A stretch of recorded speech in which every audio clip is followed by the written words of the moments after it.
இனி வரும் எந்த பிறவியிலும் உனை சேர காத்திருப்பேன். விழி மூடும் இமை போல விலகாமல் வாழ்ந்திருப்பேன். உன்னைப் போல தெய்வமில்ல, உள்ளம் போல கோயிலில்ல. தினந்தோறும் அர்ச்சனைதான், எனக்கு வேறு வேலை இல்ல.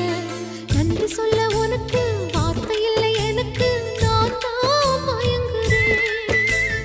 என்னுடைய மனச தந்துவிட்ட பிறகும் ஏம்மா கலங்குற?